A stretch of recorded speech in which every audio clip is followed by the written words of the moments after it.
Anda kembali menyaksikan berita utama. Saudara, Indonesia sukses menjadi presidensi KTT G20 di Bali. Di tengah kondisi geopolitik yang memanas, Indonesia mampu membuktikan diri menjaga kedamaian dengan hadirnya 17 pemimpin dunia di Bali. Termasuk Presiden Amerika Serikat Joe Biden sampai Presiden Tiongkok Xi Jinping. Banjir pujian pun mengalir ke Indonesia karena dinilai mampu mendorong dialog anggota G20 untuk kepentingan dunia. Para kepala negara yang hadir bahkan rebutan untuk bertemu Presiden Jokowi di sela-sela pelaksanaan KTT G20. Ini pengakuan Kepala Kantor Staf Kepresidenan Muldoko. Ramainya antrean yang ingin bertemu dengan kepala negara Indonesia membuat Menteri Luar Negeri Retno Marsudi bahkan sampai kesulitan mengurus jadwal Presiden Jokowi. Ya, dengan demikian bisa dibilang Indonesia jadi primadona selama pelaksanaan KTT G20. Memang jelang acara puncak KTT G20, Presiden Joko Widodo menggelar sejumlah pertemuan bilateral dengan sejumlah pemimpin negara G20. Seperti pertemuan Presiden Joko Widodo dengan Presiden Amerika Serikat Joe Biden. Ada sejumlah kesepakatan dari hasil pertemuan itu. Salah satunya, Biden mengatakan bakal berinvestasi di Indonesia senilai 700 juta dolar Amerika melalui Millennium Challenge Corporation. Presiden Joe Biden memang terlihat seringkali berdekatan dengan Presiden Joko Widodo selama berada di Bali. Nyamannya Biden dekat dengan Jokowi bisa kita lihat juga di momen saat Joe Biden beri hormat kepada Joko Widodo yang menyambut kedatangannya di venue KTT G20 15 November lalu.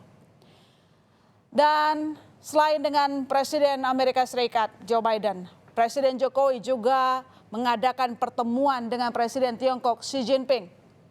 Di pertemuan bilateral, kedua pemimpin negara menyaksikan penandatanganan 5 dokumen kerjasama di sejumlah bidang atas kesepakatan bersama.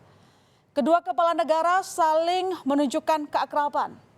Presiden Jokowi bahkan menyapa Presiden Tiongkok Xi Jinping dengan sebutan kakak besar. Sementara Xi Jinping memilih Indonesia sebagai negara pertama yang dikunjungi sejak Kongres Nasional ke-20 Partai Komunis Tiongkok. Xi Jinping menegaskan ini jadi bukti pentingnya Indonesia dalam kebijakan luar negeri. Kedekatan Jokowi dengan dua kepala negara Joe Biden dan Xi Jinping jadi perhatian. Lantaran saudara, dua kepala negara itu kerap bersitegang. Perang dagang dan perebutan pengaruh di Indo-Pasifik membuat Beijing dan Washington punya hubungan kurang harmonis. Jokowi sering menegaskan bahwa keberpihakan Indonesia sudah jelas, yaitu menjaga perdamaian dunia. Kendati, kini kerjasama Indonesia di bidang ekonomi lebih banyak dengan Tiongkok. Namun Amerika Serikat tetap menganak emaskan Indonesia karena Indonesia memiliki posisi strategis di Indo-Pasifik. Kita mendahulukan Amerika Serikat. Jadi di dalam kerjasama dan Amerika Serikat ini tentunya ada 8 items ya yang kita sepakati bersama, Ya. yang bisa dibukakan kepada publik. Tapi tentunya juga ada items-items yang kita simpan untuk kita dan Amerika Serikat. Di mana items ini akan berguna pada saat Amerika Serikat nanti berunding dengan China selanjutnya perihal aspek-aspek misalnya di Indo-Pasifik, misalnya Ya. aspek di Laut Cina Selatan, kemudian aspek freedom of navigation, kemudian aspek United Nations Convention on the Law of the Sea, kemudian juga aspek pemberdayaan negara-negara ASEAN, sehingga mereka bisa terlibat dalam berbagai kerjasama, tapi tidak bernuansa kemiliteran. Amerika Serikat mulai menganak emaskan Indonesia sekarang. Tampaknya Amerika Serikat khawatir Indonesia akan menjadikan China itu sebagai sumber inspirasi pembangunan.